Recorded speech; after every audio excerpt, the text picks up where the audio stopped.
ଜାନୁଆରୀ ମାସ 11 ତାରିଖ ରବିବାର ଅର୍ଥାତ୍ ଆଜିକାର ପାଣିପାଗ ଖବର ଆସିଯାଇଛି। ତେବେ ବଙ୍ଗୋପସାଗରରେ ସୃଷ୍ଟି ହୋଇଥିବା ଲଘୁଚାପ ଘନୀଭୂତ ହୋଇ ସ୍ପଷ୍ଟ ଚିହ୍ନିତ ଲଘୁଚାପ କ୍ଷେତ୍ରରେ ପରିଣତ ହୋଇଛି। ଏହାର ପ୍ରଭାବରେ ଆଜି ରାଜ୍ୟର 14ଟି ଜିଲ୍ଲାରେ ପ୍ରବଳ ବର୍ଷା ସହିତ କୁଆପଥର ମାଡ଼ ନେଇ ଭୁବନେଶ୍ୱରସ୍ଥିତ ଆଞ୍ଚଳିକ ପାଣିପାଗ ବିଜ୍ଞାନ କେନ୍ଦ୍ର ପକ୍ଷରୁ ବଡ଼ ସୂଚନା ରହିଛି। ତେବେ ରାଜ୍ୟରେ 25ଟି ଜିଲ୍ଲାରେ ପ୍ରବଳ ଥଣ୍ଡା ଅନୁଭୂତ ହେବ ଅର୍ଥାତ୍ 25ଟି ସହରରେ ପ୍ରବଳ ଶୀତ ଅନୁଭୂତ ହେବା ନେଇ ପାଣିପାଗ ବିଭାଗ ପୂର୍ବାନୁମାନ କରିଛି। ତେବେ ଆସନ୍ତୁ ନଜର ପକାଇବା ଆଜି ରାଜ୍ୟର କେଉଁ କେଉଁ 25ଟି ଜିଲ୍ଲାରେ ପ୍ରବଳ ଥଣ୍ଡା ହେବ ଆଉ ରାଜ୍ୟର କେଉଁ କେଉଁ 14ଟି ଜିଲ୍ଲାରେ କୁଆପଥର ସହିତ ବର୍ଷା ହେବାର ସମ୍ଭାବନା ରହିଛି। ସେସବୁର ସମ୍ପୂର୍ଣ୍ଣ ଖବରଟି ଜାଣିବା ପାଇଁ ଭିଡ଼ିଓଟିକୁ ଶେଷ ପର୍ଯ୍ୟନ୍ତ ନିଶ୍ଚିତ ଭାବେ ଦେଖନ୍ତୁ।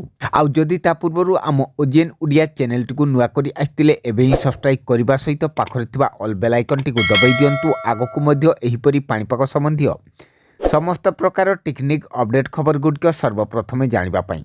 ତେବେ ଲଘୁଚାପ ଘନୀଭୂତ ହୋଇ ଅବପାତରେ ପରିଣତ ହୋଇ ସ୍ପଷ୍ଟ ଚିହ୍ନିତ ଲଘୁଚାପ କ୍ଷେତ୍ରରେ ପରିଣତ ହୋଇଛି। ଆଉ ଶ୍ରୀଲଙ୍କାରେ ପ୍ରବଳ ବର୍ଷା ଜାରି ରହିଥିବା ବେଳେ ଏହାର ପ୍ରଭାବରେ ଦକ୍ଷିଣ ଓଡ଼ିଶାରେ ତଥା ଆଭ୍ୟନ୍ତରୀଣ ଓଡ଼ିଶା ଓ ଉତ୍ତର ଓଡ଼ିଶାରେ ବର୍ଷା ସାଙ୍ଗକୁ କୁଆପଥର ମାଡ଼ ହେବାର ସମ୍ଭାବନା ରହିଛି ବୋଲି ପାଣିପାଗ ବିଭାଗ କହିଛି। ତେବେ ଆସନ୍ତୁ ନଜର ପକାଇବା ଆଜି ରାଜ୍ୟର କେଉଁ କେଉଁ ସବୁ ଜିଲ୍ଲାଗୁଡ଼ିକରେ କୋହଲା ପବନ ସାଙ୍ଗକୁ ଭୀଷଣ ଶୀତ ହେବ ଆଉ ରାଜ୍ୟର କେଉଁ କେଉଁ ସବୁ ଜିଲ୍ଲାଗୁଡ଼ିକରେ ପ୍ରବଳ ବର୍ଷା ସହିତ କୁଆପଥର ମାଡ଼ ହେବାର ସମ୍ଭାବନା ରହିଛି।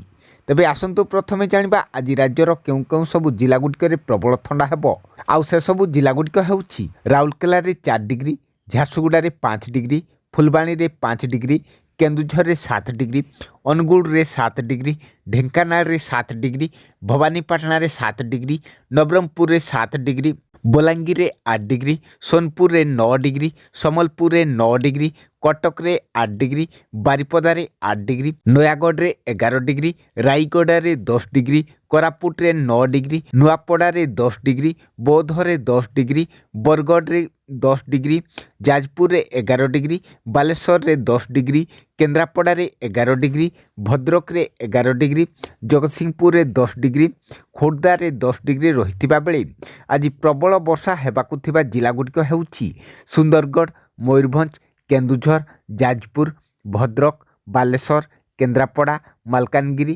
କୋରାପୁଟ, ରାୟଗଡ଼ା, ଗଞ୍ଜାମ, ଗଜପତି, ଢେଙ୍କାନାଳ, ଜଗତସିଂହପୁର ଏହି 14ଟି ଜିଲ୍ଲାରେ ପ୍ରବଳ ବର୍ଷା ସହିତ କୁଆପଥର ମାଡ଼ ହେବା ନେଇ ପୂର୍ବାନୁମାନ କରିଛି ଆଞ୍ଚଳିକ ପାଣିପାଗ ବିଭାଗ।